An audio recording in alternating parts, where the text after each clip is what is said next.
Hello everyone, welcome to our channel. ఈరోజు కథ నా హిట్లర్ మొగుడు. సామాన్య కాలేజీకి వెళ్తుంది. తిన్నగా స్టాఫ్ రూమ్కి వెళ్ళి రిజిస్టర్లో సైన్ చేసి తన ఫస్ట్ పీరియడ్ వేరే వాళ్ళు తీసుకోవడంతో ఖాళీగా ఉండడంతో లైబ్రరీలోకి వెళ్తుంది. సామాన్య లైబ్రరీలో అడుగుపెట్టగానే దేవిక కూడా వస్తుంది. Good morning madam. చిన్న స్మైల్తో గుడ్ మార్నింగ్ దేవిక.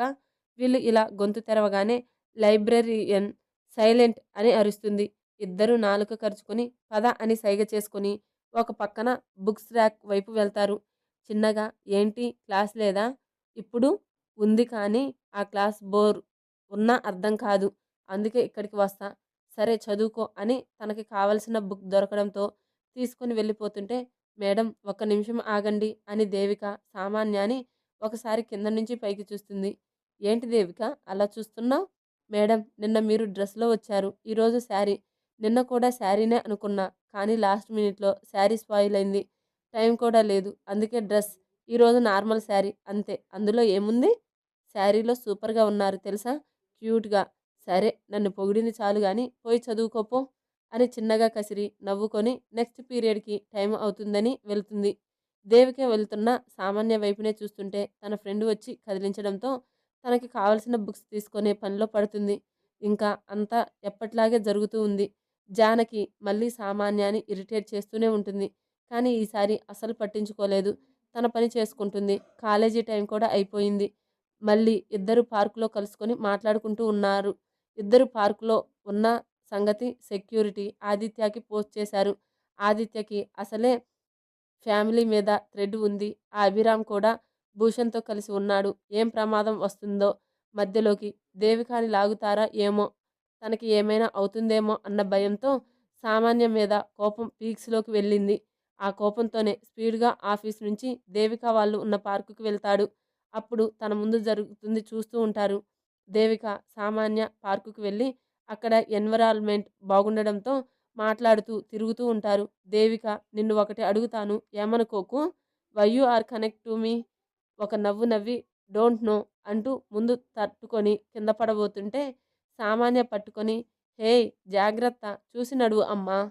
దేవిక సామాన్య వైపు చూస్తుంటే ఏంటి నేను ఎందుకు కనెక్ట్ అయ్యావు అని అడుగుతున్నావు కదా, బహుశా ఇందుకేనేమో.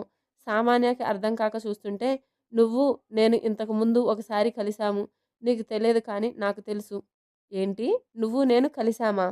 అవును, ఒకసారి ఒక 6 months బ్యాక్ అనుకుంటా. ఆ రోజు నువ్వు ఫ్లవర్స్ మార్కెట్కి వచ్చావు, నేను వచ్చాను.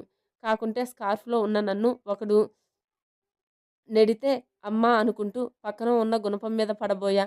నేనైతే పడిపోయాను అనుకున్నా కానీ నువ్వు పట్టుకున్నావు. వాడికి లెఫ్ట్ అండ్ రైట్ కూడా ఇచ్చావు. ఆ రోజు గుర్తు చేసుకుంటుంది సామాన్య. ఆ అవును గుర్తొచ్చింది. ఆ రోజు నేను ఎందుకో ఆ పక్కకి వచ్చాను కానీ సడన్గా నువ్వు పడడం కనిపించింది. అయితే అందుకే కనెక్ట్ అయ్యావా? అందుకని కాదు, ఆ తర్వాత కూడా నేను ఒక ప్రాబ్లం గురించి ఆలోచిస్తుంటే అమ్మ అని తలుచుకుంటే నువ్వే కనిపించావు. నువ్వే వేరే వాళ్ళకి చెప్పిన ఆన్సర్ నా ప్రాబ్లంకి కూడా సొల్యూషన్ అయింది. అలాగే 2-3 టైమ్స్ జరిగింది. అందుకనే నీకు తెలియకుండానే కనెక్ట్ అయ్యా సైన్స్ అంటుంది. నాకు అమ్మలేదు సైన్స్. నా చిన్నప్పుడే తను మమ్మల్ని వదిలేసి దేవుడి దగ్గరికి వెళ్ళింది అని కళ్ళల్లో నీళ్లు తిరుగుతుంటే అలా ఉన్న నాకు అమ్మ అనుకోగానే నువ్వు వచ్చి సొల్యూషన్తో అవుతుంటే కనెక్ట్ కాకుండా ఎలా ఉంటా అని కళ్ళల్లో నీళ్లతో అంటుంటే తల్లి లేని బాధ ఎలా ఉంటుందో తెలిసిన సామాన్య వెంటనే తన్ని దగ్గరికి తీసుకుంటుంది. దేవిక తల నిమురుతూ నీకు అమ్మలేదు అని అనకురా. అమ్మకి పిల్లల అవసరం తెలుసు. వాళ్ళు ఎక్కడ ఉన్నా కరెక్ట్ టైంకి సొల్యూషన్ ఎవరో ఒక రూపంలో పంపుతూనే ఉంటారు. మీ అమ్మ ఎప్పుడు నీ చుట్టూనే ఉంటారు. ఓకే. కొంచెం సేపటికి నార్మల్ అయ్యి అంటే నిన్ను అమ్మ పంపింది అంటావా? ఏమో మరి అని నవ్వి వాళ్ళ ఎదురుగా చూస్తారు. ఆదిత్య కనిపిస్తాడు. అన్నయ్య వచ్చేసావా? ఇదిగో సైన్స్ నిన్న చూశావు కదా, నేను చెప్పాను కదా. చెప్పావు. సరే వెళ్దామా? సరే సైన్స్ రేపు కలుద్దాం అని దేవిక ముందు వెళ్తుంది. దేవిక నువ్వు పద నేనిప్పుడే వస్తాను అని సామాన్య దగ్గరికి వస్తాడు. ఎంత ఇచ్చాడు నీకు ఆ మినిస్టర్ నా చెల్లిని ట్రాప్ చేయమని? ఎక్స్క్యూజ్ మీ అని అర్థం కాక అంటుంటే అదే నా చెల్లిని ట్రాప్ చేయమని ఆ అభిరామ్ ఎంత ఇచ్చాడు నీకు? ఏం మాట్లాడుతున్నారు మీరు అసలు? నోర్ముయ్, నీలాంటి కిలాడీలతో ఏం మాట్లాడాలో ఎలా మాట్లాడాలో నాకు తెలుసు. ఇంకొకసారి నా చెల్లికి దగ్గరగా కావడానికి పిచ్చి పిచ్చి ప్రయత్నాలు చేస్తే చంపేస్తా ఈడియట్ అని సీరియస్గా బేస్ వాయిస్లో వార్నింగ్ చేస్తే తెలియకుండానే సామాన్య కళ్ళల్లో నీళ్లు తిరుగుతాయి. ఆదిత్య అక్కడి నుండి వెళ్ళిపోతాడు. సామాన్య అర్థం కాక బెంచ్ మీద కూర్చుండిపోతుంది. కళ్ళల్లో నీళ్లు వస్తూ ఉంటాయి. సామాన్యాన్ని వదిలిపెట్టిన తర్వాత అభిరామ్ కాన్వాయి పార్టీ ఆఫీస్కి వెళ్తుంది. పార్టీ ప్రెసిడెంట్ వాళ్ళకి ఫండ్ ఇవ్వడానికి వచ్చిన భూషణ్ ఇంకా కొంతమంది వాళ్ళకి నమ్మిన బంట్లు ఉన్నారు. ఏంటి అభిరామ్, ఆ ఆదిత్య గ్రూప్స్ నుంచి కొంచెం ఎక్కువ మొత్తం తెమ్మంటే ఉన్నది కూడా చెడగొట్టావు. ఇప్పుడు మన పార్టీ సంగతి ఏంటి అని ఆయన మీద అరుస్తుంటే సీరియస్గా అతను చెయ్యకముందే దాని గురించి అడగాల దేవిరెడ్డి. ఇప్పుడు కాదు, నేను ముందే చెప్పా, వాళ్ళ నుంచి అతిగా ఆశిస్తే మనకే పడుతుంది పిడి అని. నా మాట వినకుండా నన్నే మంతనాలకు పంపారు. ఏం జరిగింది? ఉన్న గూటికి కూడా ఎసరు పడింది. అయినా ఇప్పుడు నువ్వు ఆలోచించాల్సింది వాళ్ళ నుంచి డబ్బు పట్టడం కాదు, వాళ్ళ సపోర్ట్ గురించి. వాళ్ళ సపోర్ట్ లేకుంటే నీకు సగం కాన్స్టిట్యూషన్ నీ పార్టీ ఉండదు. ఏంది అభిరామ్ నువ్వు అంటున్నావు? అందులో నువ్వు లేవా? లేక నువ్వు ఒక్కడివి ఉన్నా గెలుస్తాను అనే ఆలోచన అయినా నన్ను భయపెడుతున్నావా? లేక నువ్వు భయపడుతున్నావా? వాళ్ళు ఎందుకు సపోర్ట్ చేయరో, ఎలా సపోర్ట్ చేయరో ఈ పార్టీ పెద్దగా నేను చూసుకుంటాను. నువ్వు కామ్గా ఉండు. ఇంకా డబ్బు గురించి అయితే భూషణ్ మనకి తోడుగా ఉంటాడు అని పార్టీకి ఫండ్ ఇస్తున్న ఆదిత్య ఆపోజిట్ కంపెనీ ఓనర్ అయిన భూషణ్ని చూపిస్తాడు. అభిరామ్ చురుక్కున భూషణ్ వైపు చూస్తాడు. ఇంకా సపోర్ట్ అంటావా? ఆ ఆదిత్య మనకి అందడు కాబట్టి వాడి కూతుర్ని పట్టుకుందాం, కిడ్నాప్ చేద్దాం, చంపుతాం అని బెదిరిద్దాం. అప్పుడు సపోర్ట్ చేయక ఏం చేస్తాడు? ఏమంటారు అని మిగిలిన వాళ్ళతో అంటుంటే అభిరామ్ కోపంగా కుర్చీలో నుంచి లేచి, తప్పు చేస్తున్నావు దేవిరెడ్డి. ఆడపిల్లల్ని అడ్డు పెట్టుకుంటాను అనడానికి సిగ్గుగా లేదు? ఏ ఆడబిడ్డ మాత్రం నీ కూతురు లాంటిది కాదా? మధ్యలో నా కూతుర్ని ఎందుకు తీసుకో వస్తున్నావు అభిరామ్? అదే నేను అడుగుతుంది. ఆ అమ్మాయి ఒక తండ్రి కూతురేగా. ఆడవాళ్ళని అనవసరమైన విషయాల్లోకి లాగాలని చూస్తే ఊరుకోను దేవిరెడ్డి. నీ ఆలోచన మార్చుకుంటే మంచిది దేవిరెడ్డి. లేదంటే నువ్వు తవ్వుకున్న గోతిలో నువ్వే పడతావు అని సీరియస్గా చెప్పి అక్కడి నుంచి వెళ్తాడు. భూషణ్ వైపు చూసి, గుంటనక్కలన్నీ నమ్మకు దేవిరెడ్డి. ఎప్పుడెప్పుడు వేటకి బలిదానాన్ని చూస్తూ ఉంటారు అని కోపంగా భూషణ్ వైపు చూసి వెళ్తుంటే, ఏంటి అభిరామ్, ఉన్న ఫలంగా ఆ ఆదిత్య కుటుంబం మీద ప్రేమ పొంగుతుంది. మొన్నటిదాకా ఏదో ఒకటి చేయాలని ఆలోచించావు. ఇప్పుడేంటి అని భూషణ్ అడిగితే, నేనెప్పుడూ ఒకేలా ఉన్నా భూషణ్. కాకుంటే కొన్ని గుంట నక్కలు నా చుట్టూ చేరి తప్పుదోవ పట్టించాయి అని చూశారు.